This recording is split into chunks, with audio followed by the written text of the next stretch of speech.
Hello friends, welcome back to my YouTube channel Shikshan digital academy. English practice for TGT PGT exam की इस series में हम पढ़ रहे हैं लिटरेरी टर्म्स को।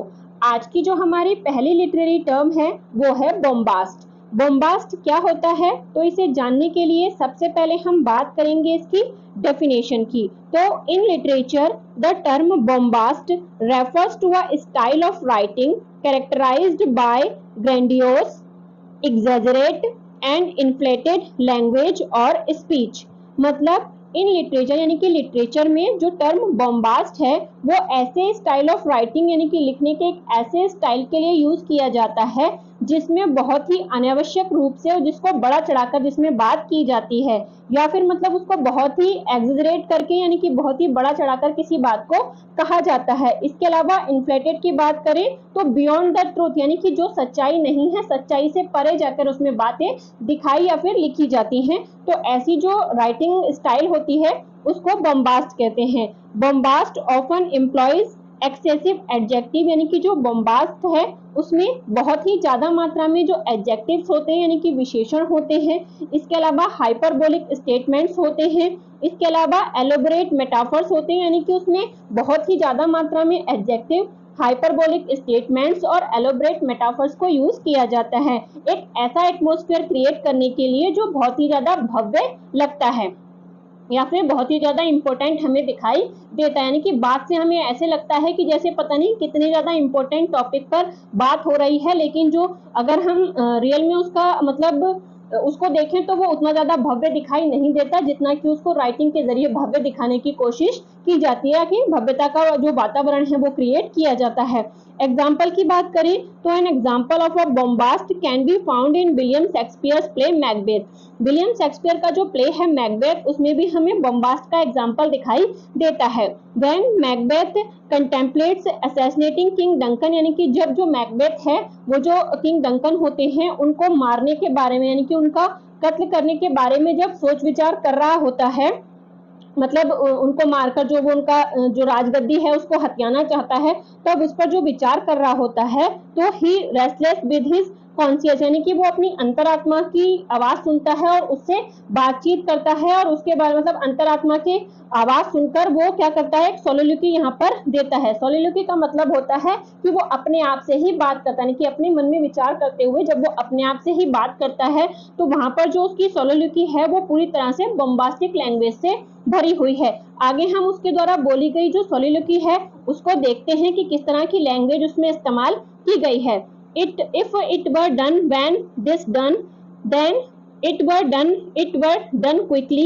If the assassination could terminate up the consequence। इसके अलावा बीच में कुछ और वर्ड इसके आते हैं और ये लास्ट के वर्ड हैं। We still have judgment here that we but teach bloodly instruction which being taught return to plea the inventor। This even handed justice commends the ingredients of our poisoned chalice to our own lips। मतलब यहाँ पर वो अपनी अंतरात्मा से बात करते हुए जो सोलिलोक्वी करता है कि अपने आप में ही जो बात करता है उसमें वो उसको मारने के बारे में विचार कर रहा है, साथ ही साथ किस तरह से उसका राजा को मारना सही है और राजा को मारने के बाद जो परिणाम आएंगे यानी कि उसके जो कॉन्सिक्वेंस हैं वो क्या होंगे, इस सब पर विचार कर रहा है।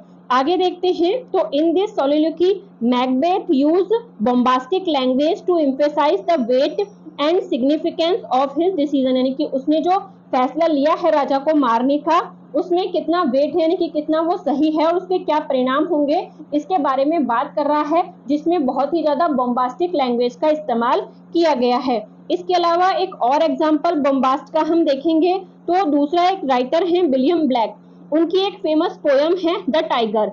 इसमें भी क्या है, बॉम्बास्टिक जो लैंग्वेज है या बॉम्बास्ट का यूज इसकी ओपनिंग लाइन में किया गया है। इसकी जो ओपनिंग लाइन है वो कुछ इस तरह से है, tiger tiger burning bright in the forest of the night. ये इसकी ओपनिंग लाइन है।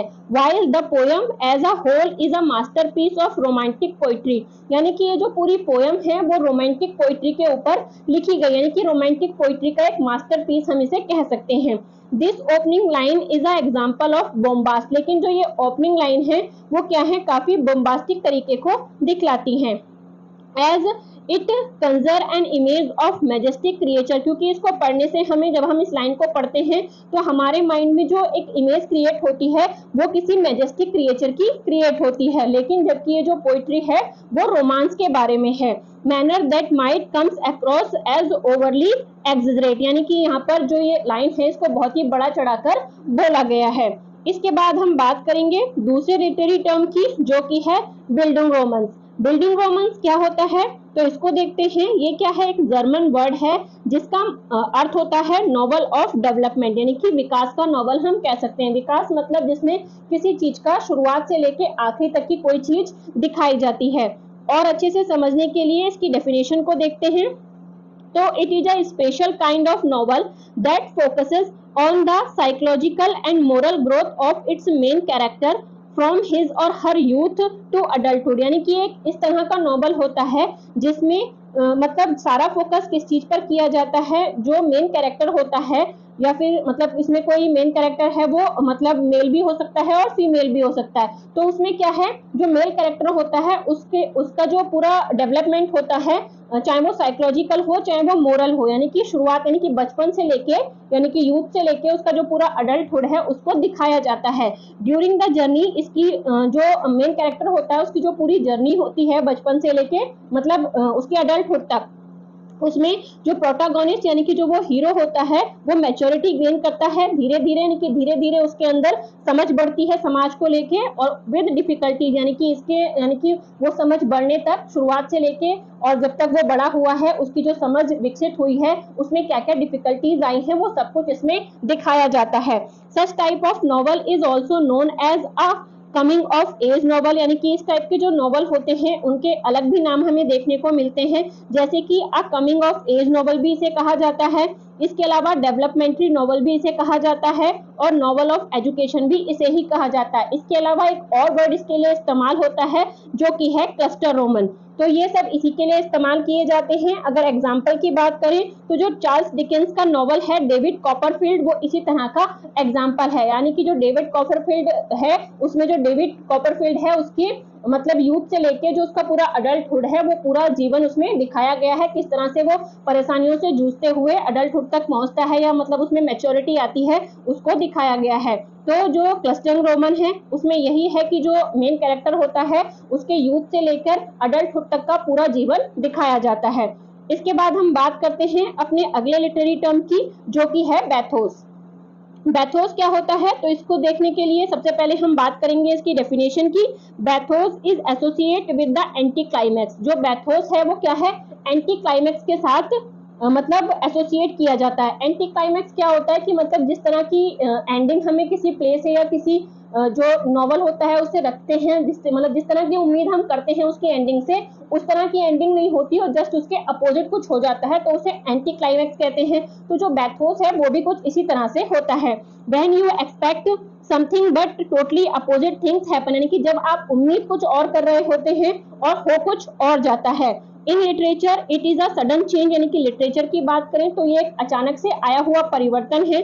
From a serious subject to a disappointing one, यानी कि ये कोई सीरियस सब्जेक्ट चल रहा है और चलते चलते जो दर्शक उससे उम्मीद लगाए बैठे हैं उससे जस्ट अपोजिट चीजें वहां घटित होने लगती हैं। फ्रॉम सबलाइम, यानी कि एक ऐसे सब्जेक्ट से जो कि बहुत ही ज्यादा ग्रेट वैल्यू वाला यानी कि सबलाइम है, और सबलाइम से वो क्या होता है, एक रिडिकुलस सब्जेक्ट की तरफ चेंज हो जाता है। रिडिकुलस का मतलब होता है स्टूपिड और अनरीजनेबल या फिर डिजर्विंग टू बी लाफ, यानी कि जिस पर हंसी आए ऐसे सब्जेक्ट की तरफ वो चेंज हो जाता है तो उसको बैथोस कहते हैं। मतलब सिंपल शब्दों में कहें तो एक ऐसी घटना यानी कि जिसमें मतलब ऐसा कोई नॉवल है जिसमें जो दर्शक हैं, जो पढ़ने वाले रीडर हैं, वो पढ़ते पढ़ते मतलब बहुत ज्यादा अपने अंदर उम्मीदों को जगा लेते हैं कि एंड में जाके कुछ इस तरह की घटना घटित होगी, लेकिन जब तक वो एंड में पहुंचते हैं तो उन्हें लगता है कि जो उन्होंने सोचा था उसके जस्ट अपोजिट होने लगा है। आगे बात करें तो जो कॉमिक राइटर्स होते हैं वो इस तरह की जो बैथोस है उसका इस्तेमाल इंटेंशनली करते हैं टू क्रिएट ह्यूमर इफेक्ट। जो कॉमिक राइटर होते हैं वो इस बैथोस को जानबूझकर इस्तेमाल करते हैं ताकि उनके प्ले में या फिर जो उनका कोई मतलब नॉवल है उसमें ह्यूमिक या फिर जो कॉमिक वो है उसको कॉमिक जो वातावरण है उसको बना सके। इसके अलावा कुछ और जो राइटर्स होते हैं वो बैथोस को जानबूझकर इस्तेमाल करते हैं और intentionally bathos appear in satiric जर्न such as burlesques and mock epic. इसके अलावा जो राइटर होते हैं वो जानबूझ के भी इसको इस्तेमाल करते हैं, और जानबूझकर जिसमें इसका इस्तेमाल किया जाता है वो ऐसे वर्क होते हैं जो सैटारिक होते हैं, यानी कि जिन पे मतलब व्यंग किया जाता है, व्यंग करने वाली जो जर्न होती हैं उनमें इस तरह के जो बैथोस है उसका इस्तेमाल किया जाता है। और जो इस तरह के जर्न है उसमें आते हैं, एक बरलैक्स आता है और दूसरे मोक एपिक आते हैं। ये दोनों क्या होते हैं इसको हम आगे आने वाले वीडियोस में देखेंगे कि जो मोक एपिक है या फिर जो बरलैक्स है वो क्या होते हैं। It was first used by Alexander Pope in 1727 in his essay Perry Bathos। इस शब्द का जो पहला इस्तेमाल है, यानी कि इस चीज का जो पहला इस्तेमाल है बैथोस का, वो अलेक्जेंडर पोप ने अपने जो उनका एसे था पेरी बैथोस उसमें 1727 में इसका इस्तेमाल किया था। अब बात करते हैं इसके एग्जाम्पल की कि बैथोस के एग्जाम्पल क्या हो सकते हैं, कि बैथोस क्या होता है। इसको समझने के लिए आप एक छोटा सा एग्जाम्पल है यहाँ पर, जो लिटरेचर से तो नहीं है लेकिन फिर भी आपको बैथोस क्या होता है ये समझने में हेल्प करेगा।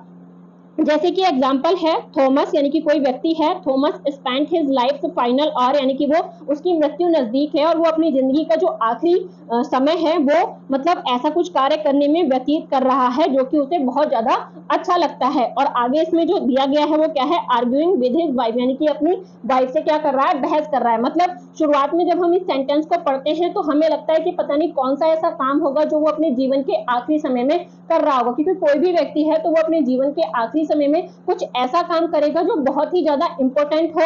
लेकिन यहाँ पर आगे लास्ट में क्या कर दिया गया है कि वो अपनी वाइफ से क्या कर रहा है, बहस कर रहा है, यानी कि एक बड़ा चढ़ा की जो बात की गई थी उसको जस्ट उसके अपोजिट लास्ट में दिखा दिया गया। तो इस तरह से ये बैथोस का एग्जाम्पल है।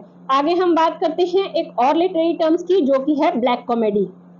ब्लैक कॉमेडी क्या होती है तो वो जानते हैं। ब्लैक कॉमेडी या फिर इसको डार्क कॉमेडी, ब्लैक ह्यूमर या फिर डार्क ह्यूमर भी कहा जाता है। Is a style of comedy, एक कॉमेडी का स्टाइल है that makes light of subject matter that is generally considered taboo, यानी कि इसमें ऐसे सब्जेक्ट का यूज किया जाता है जो जनरली जो हमारी सोसाइटी है उसमें टैबू माने जाते हैं। टैबू मतलब एक ऐसी चीज होती है जिस पर कोई बात नहीं करता, बात करने से जिस पर बचते हैं लोग, या फिर ऐसे subject that are normally considered serious और पेनफुल टू डिस्कस, या फिर ऐसे सब्जेक्ट को लेकर बनता है जो कि समाज में जो सोसाइटी होती है उसमें बहुत ही ज्यादा सीरियस या फिर बहुत ही ज्यादा पेनफुल माने जाते हैं और उन पर डिस्कस करने से लोग बचते हैं। तो इस तरह के सब्जेक्ट को लेकर जब कॉमेडी की जाती है तो उसे ब्लैक ह्यूमर या ब्लैक कॉमेडी कहते हैं। Writers and comedians often use it a tool for exploring issue by provoking discomfort, serious thought and amusement for their audience, यानी कि जो राइटर और कॉमेडियंस होते हैं वो जानबूझकर इस चीज का इस्तेमाल करते हैं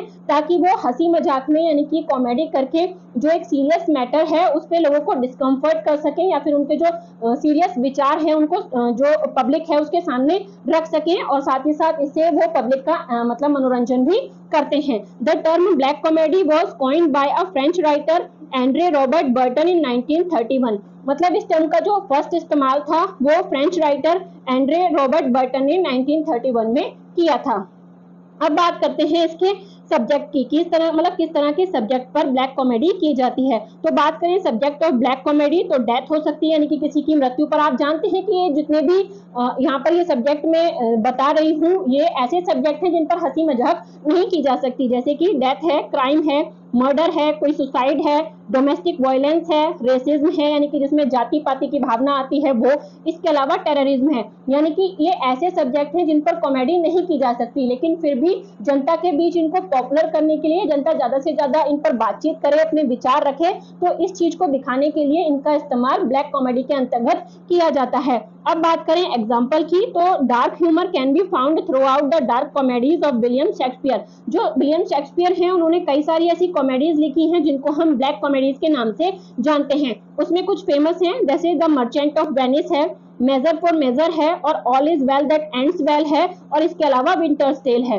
ये जो शेक्सपियर की कॉमेडी है इनको डार्क कॉमेडीज माना जाता है। अब बात करते हैं इनके सब्जेक्ट मैटर की, तो अगर सबसे पहले हम देखें जो द मर्चेंट ऑफ वेनिस है उसको, while often classified as a comedy, यानी कि इसको एक कॉमेडी माना जाता है, but also contains dark element, लेकिन इसमें कुछ डार्क एलिमेंट भी हमें देखने को मिलते हैं, जैसे कि इट्स पोर्ट्रेयल ऑफ एंटीसेमिटिज्म, यानी कि इसमें जाति पाति की भावना, आप जानते हैं मतलब जो इसमें एक कैरेक्टर है शाइलॉक, उसको जीव यहाँ पर दिखाया, यानी कि यहूदी दिखाया गया है, तो जो एक रेसिज्म की भावना है वो इसमें दिखाई जाती है, जिस पर हम जनरली बात करने से बचते हैं। तो ये कॉमेडी है, लेकिन ये एक इस तरह के जो डार्क एलिमेंट है उनको भी अपने अंदर सम्मिलित करती है। इसी तरह से अगला एग्जांपल है Measure for Measure. Measure for Measure भी ओरिजिनली क्या है, एक कॉमेडी है, लेकिन ये भी क्या करता है, कुछ डील जो वेरी डार्क थीम है उनको उनसे डील करता है। इसमें क्या दिखाया गया कि एक रेप जैसी जो मतलब बहुत ही ज्यादा सीरियस समाज का टॉपिक है या सीरियस कोई बात है, उस पर ये बहुत ही ज्यादा मतलब कॉमेडियन तरीके से अपने विचारों को रखता है। तो इस तरह से आज के वीडियो में हमने बात करी कुछ लिटरेरी टर्म्स की। अगर आप इसी तरह से और भी लिटरेरी टर्म्स को मेरे साथ पढ़ना चाहते हैं तो बने रहिए मेरे साथ। Thank you for watching.